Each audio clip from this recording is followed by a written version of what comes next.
Joining us now, Texas Congressman, House Ways and Means Committee member Jody Arrington. Congressman, great to see you.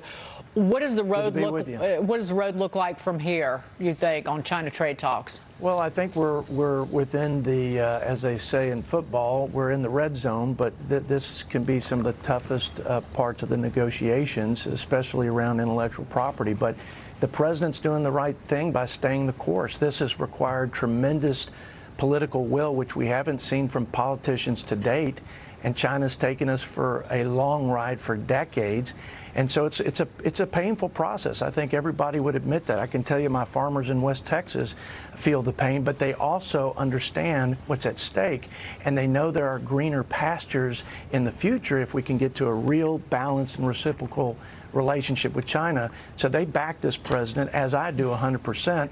And I think that China needs us more than we need them. And I think at this point, they're feeling a whole lot more pressure. And I think if you look at their economy and the loss of jobs and companies pulling out, this will all work out to our benefit. And I think ultimately we're going to get there. But should we do no deal unless it includes those protections for our intellectual property, unless it tackles the really tough stuff? No deal unless that's in it. Absolutely, because here's the thing. We've had politicians to date, whether it's Iran nuclear deals or Paris climate deals or trade deals, where we haven't gotten real substantive agreements. And we've settled for political window dressing. This president will not settle for anything less than what's going to be good for the American consumer, manufacturer, producer, et cetera. And I think he stays the course. Let's get a real reset. Let's hold China accountable once and for all. They're the biggest existential threat to the United States. And if we don't stop them and hit reset now, we will rue the day, and we will not. We will do a disservice to our children, for sure. So I think he needs to stay the course and be firm. Cody Willard has a question for you. So if you look out and you say that it's affecting China, but probably not affecting the United States yet.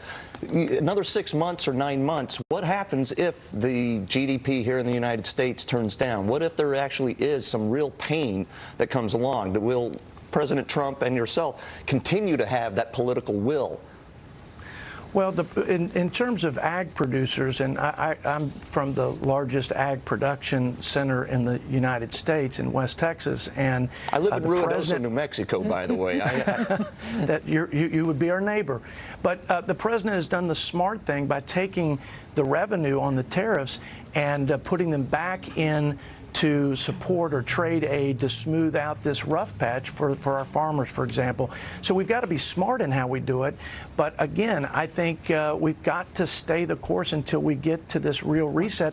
I don't see another politician, quite frankly, in the future outside of this conventional mold that President Trump is cut from that can actually hit reset and have the courage and the guts to push China and bring them to the table, if not to their knees, and get us to a place where America is going to have at least fair and reciprocal trade deals. Congressman, here's Chris Bedford from the Daily Caller. Congressman, some friends I've spoken to in business have said that they are predicting that we're at the beginning of or already starting off a new Cold War with China. And as opposed to things de-escalating over the next couple of years, it's more likely that businesses will be expected to decouple their links to China. The international groups that do business in America and China are eventually going to have to choose. Do you think that's on the horizon?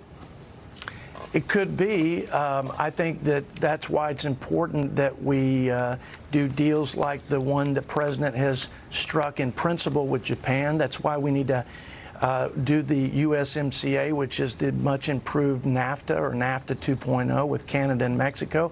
So I think that's another way to put pressure on China, do more free trade deals in the Asia-Pacific region. But again, we've got to do whatever it takes, because when this window closes, I don't see another political leader that has the stuff that it's going to take to stay the course with China. And that's what this president has in spades, and I've never seen it from another political leader. Congressman, good to see you. Congressman Jody Arrington, take care. Have a great weekend. Thank you. You too.